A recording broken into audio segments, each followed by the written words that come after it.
Hello, welcome back to our YouTube channel. അപ്പോൾ ഇതാ നമ്മളിന്ന് കടല ഫ്രൈ ചെയ്യാൻ പോകണം. അപ്പോൾ ചായയുടെയൊക്കെ കൂടെ കഴിക്കാൻ അടിപൊളി. അപ്പോൾ എങ്ങനെയാണെന്ന് നോക്കില്ല. അപ്പോൾ നമ്മൾ തലേദിവസം തന്നെ വെള്ളത്തിൽ ഇട്ട കടല ഉപ്പിട്ട് പുഴുങ്ങിയെടുത്തിട്ടുണ്ട്. പിന്നെ നമ്മൾ അതിനകത്തോട്ട് വെളുത്തുള്ളി ചതച്ചത്, മുളക് പൊടി, ഗരം മസാല, പിന്നെ കുറച്ച് ചിക്കൻ മസാല, മഞ്ഞൾപ്പൊടി, ഉപ്പ്, കുരുമുളക് പൊടി, പിന്നെ കുറച്ച് കടലമാവും, പിന്നെ കുറച്ച് അരിപ്പൊടിയും. ഇതൊക്കെ നമ്മുടെ ഒരളവിനങ്ങ് എടുത്താൽ മതി. എന്നിട്ട് കടല വേവിച്ച ആ വെള്ളം ഉണ്ടല്ലോ, ആ വെള്ളം തന്നെ ഒഴിച്ച് നന്നായിട്ട് മിക്സ് ചെയ്ത് എടുക്കുക. പിന്നെ ഉപ്പിടുമ്പോഴത്തേക്ക് ശ്രദ്ധിക്കണം, നമ്മൾ ഓൾറെഡി കടല പുഴുങ്ങിയപ്പോൾ ഉപ്പിട്ടായിരുന്നു. അപ്പോൾ അതിനനുസരിച്ച് മസാലയ്ക്കുള്ള ഉപ്പ് മാത്രം ഇട്ടാൽ മതി.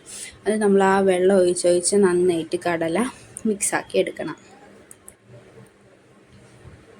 ഇങ്ങനെ പൊടി ഇങ്ങനെ കിടക്കരുത്, നല്ലവണ്ണം മിക്സായിട്ട് തന്നെ വരണം.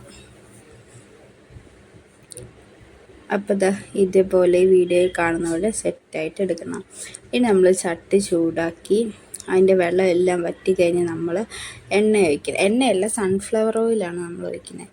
അപ്പോൾ ആ സൺഫ്ലവർ ഓയിൽ ഒഴിച്ച് നന്നായിട്ട് ഇനിയിപ്പോൾ എണ്ണ തിളച്ച് വന്നിട്ട് മാത്രമേ ഇതിട്ട് കൊടുക്കാവുള്ളൂ. അപ്പോൾ നമ്മുടെ എണ്ണയൊക്കെ ഇവിടെ തിളച്ച് വന്നിട്ടുണ്ട്. ഇനി നമുക്ക് ഈ കടല ഇട്ട് കൊടുക്കാം.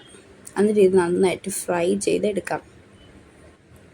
പിന്നെ നമ്മുടെ യൂട്യൂബ് ചാനൽ ആരെങ്കിലും ആദ്യമായിട്ട് കാണുന്നുണ്ടെങ്കിൽ സബ്സ്ക്രൈബ് ചെയ്യാൻ മറക്കരുത്. ഇടുമ്പോൾ തന്നെ നമ്മൾ ഇളക്കി കൊടുക്കരുത്. കുറച്ച് നേരം വെയിറ്റ് ചെയ്തിട്ട് മാത്രമേ ഇളക്കി കൊടുക്കാവുള്ളൂ. ഇല്ലെങ്കിൽ ആ ഒരു എല്ലാ പൊടി വേറെ കടല വേറെ അങ്ങനെയായിട്ട് കിടക്കും. അതുകൊണ്ട് നമ്മൾ കുറച്ച് കഴിഞ്ഞിട്ട് മാത്രമേ ഇളക്കി കൊടുക്കാവുള്ളൂ. ആ ഒരു കളറ് ചേഞ്ച് ആയി വരുമ്പോൾ നമ്മൾ ഇതുപോലെ ഇളക്കി കൊടുക്കണം. ഒത്തിരി കുത്തി ഇളക്കണ്ട. ഇത് പെട്ടെന്ന് തന്നെ റെഡിയായി വരും, ഒട്ടും താമസമൊന്നുമില്ല.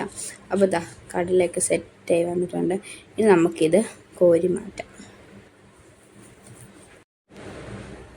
എല്ലാം കോരി മാറ്റിയിട്ട് നമുക്ക് ബാക്കിയുള്ളതും കൂടി എല്ലാം ഇങ്ങനെ ഫ്രൈ ചെയ്ത് നമുക്കെടുക്കാം.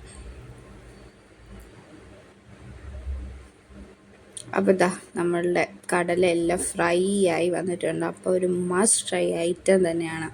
അപ്പോൾ എല്ലാവരും ഇത് ട്രൈ ചെയ്ത് നോക്കണം. കഴിച്ചുകൊണ്ടിരിക്കുക, അടിപൊളിയാട്ടോ. അപ്പോൾ ഇന്നത്തേക്ക് ഇത്രയുള്ളൂ. അപ്പോൾ ഓക്കെ, ബൈ.